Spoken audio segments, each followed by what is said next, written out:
Hello, this is Todd Luck, and I am very pleased to be reviewing She-Ra and the Princesses of Power on Netflix. It is now on season 2. I didn't review season 1, so I'm going to touch on my thoughts on the series overall while I'm doing my season 2 review. Just overall, season 2 is unfortunately short. It's basically half a season. It's only 7 episodes, so it just kind of stops right when it's starting an ongoing storyline. But it's good. The whole series is good, and I really enjoy it. And I'm not really going to do any major spoilers here, just little minor things here and there. So overall, this story is good. They basically do ongoing storylines in this series, which is a great thing. And they develop the characters in season 1. She-Ra really took a while to kind of adjust to her new life as a member of the rebellion and had to learn her powers, and there were a lot of funny scenes. There's still some of that going on. I don't think it's quite as effective as the first season. I mean, the thing about the first season is you can only do something for the first time once. And so a lot of that really powerful stuff where she's forming those bonds in the rebellion and having to learn how to transform, which was one of the best things ever. You've already done that in the first season, and you're just kind of building on that foundation. And so season 3 continues the emphasis on She-Ra / Adora, Glimmer, and Bow. And the other princesses do appear, and they're amusing when they appear, but it's not an every episode thing. It's really focused on those 3 characters. Same thing with Swift when he's her steed, but for some reason she doesn't ride him that often. But again, when he's there, it's good. And the heroes continue to be just solid, enjoyable characters that you root for. But where the series continues to excel at is in the villains, and particularly what they've done with Catra. They have taken a character who in the old cartoon was just like one of 20 named Horde lieutenants that She-Ra would occasionally fight, and turned her into an incredible arch villain. And there is just such a tremendous amount of tension every single time those two appear on screen together. And even when they're just talking about each other, you can just feel the intensity of that rivalry between them and those hurt feelings because they used to be friends. I mean, it was just a stroke of genius to make Catra into her best friend, who she betrays by becoming a hero. And it just works so well. And some of the other characters have been developed very well. Scorpina gets some focus this season, and she's actually, I really like what they've done with her. It's a little different than the Scorpina from the old series, but it makes sense to turn the character into Big Bruiser. And, she's just a lovable character. I mean, she's not evil. She's kind of there because she's looking for some place to belong, and she likes Catra. And it's just, you kind of root for these villains. I wish there was a world in which the Horde and the Rebellion could both win. Because, I really, particularly towards the end of this season, I really was like, oh, God, don't let Catra get in trouble. No, But, that's just the sort of series it is. And Hordak gets a little more screen time. I feel like he had a little more screen time, or maybe just says more. But I feel like they're doing a good job with Hordak. He has a real presence here. You're scared of this guy, even though he's not doing a lot directly yet. You know that this guy is not to be messed with. Catra has reason to be worried if she gets on his bad side.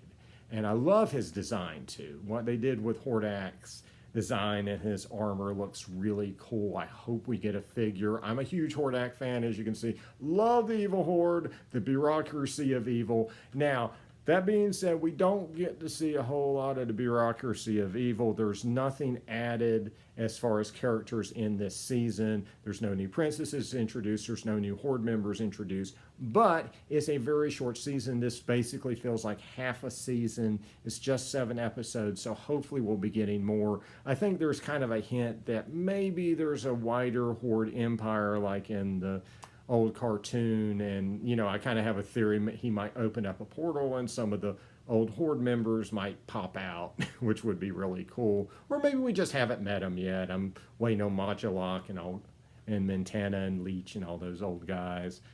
Oh, and I want to mention what they do with Entrappa too. She was a very minor character in the old series. She was just this chick that had, hair that she could control, kind of like Medusa and Inhumans. And what they've done with her is just amazing. They've turned her into like this mad scientist, and the stuff she does with the hair is just so wonderful. I mean, she can stand on it. She can, she can rub her chin while she's thinking with it. It's just it, and it makes her look even crazier. I mean, she's just this delightful, like she's always happy and giddy, and she's just in her own little world, all she cares about is like creating some crazy science thing. She just doesn't care. The whole world can burn. It's just wonderful. I mean, and they just did a great job with her design. I love the masks she wears sometimes when she's in the lab. I hope we get a figure of her too. Like, give us like interchangeable ponytails so we can like have her standing on the ponytails or like have her stroking her chin with the ponytails. I'd love it. Give us Hordak, give us She-Ra, give us Catra, and give us Entrappa. I will buy all 4 of them. And what they've done with Shadow Weaver as a character is also quite good, and it comes into play in this season as well. The only thing about Shadow Weaver is her voice and her design is, I really prefer the original, but I think it's definitely better than what Dreamworks did with Hagar over in Voltron. Probably not a fair comparison, but I'm making it anyway. And that's one of the things that they share between Voltron and She-Ra is that the stories are great, but I don't feel like the design work is quite as good as the original. It's just more generic. So, I don't necessarily care for the costumes for most princesses or a lot of the background stuff. I just feel like the old series just did it so much better, and they really didn't have to reinvent the wheel. That being said, I really like the fact that they made the princesses different body types. And this was a pretty natural thing you would expect to happen, because the reasons why the princesses all had the same body type in the original cartoon is it was based on a toy line where all the figures had the same bodies in order for Mattel to save money while they were making the dolls or figures or whatever you considered them. But now, just like in 2002, when they brought Masters of the Universe back, they could do unique sculpts for the different figures. And so, suddenly Prince Adam didn't have to have the same body as He-Man. And, you could do these different characters with different body types. They're doing that with She-Ra now, which is really cool. And I really like just seeing those different types of body types on a cartoon. And another thing similar to the 2002 cartoon for Masters of the Universe was that they could actually draw younger characters as young characters. Prince Adam actually looked like a teenage boy, as opposed to, having He-Man's body when he was Prince Adam. And same thing here. They are drawn as little kids, and I think it works well. The music is a little generic compared to the old series, but, I had the same feeling about Voltron. I just felt like the old cartoon had better music there. But minor points. One of the big advantages, though, to having a modern cartoon is you can do fight scenes, and they do them pretty well.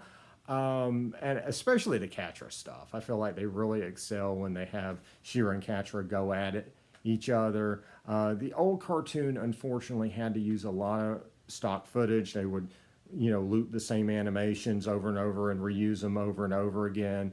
And unfortunately, there was just a sensibility that they couldn't really do anything too intense or too menacing with the villains.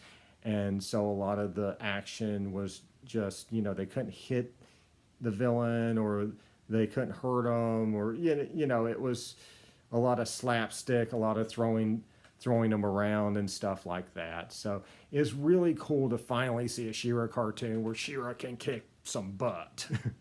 And the good question is, will we get to He-Man in this series? And I don't know quite where that's at as far as what they're saying about the series, the showmakers and stuff.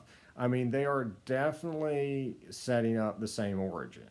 I will say that, having watched season 2. And there are definitely hints that, we're probably going to try to get to Eternia if that's possible. However, I'm going to say this is a big difference for me personally between this series and the one I watched when I was a kid. Because I watched She-Ra as a child so I could see He-Man. Because He-Man would do quite a few guest appearances. And of course, they also integrated the Horde. I'm watching She-Ra this time for She-Ra. And I actually don't feel like I need He-Man in here. I feel like She-Ra and her princesses and everything they've established is strong enough on its own. I don't have to wait for one of my favorite characters to show up. She's cool on her own.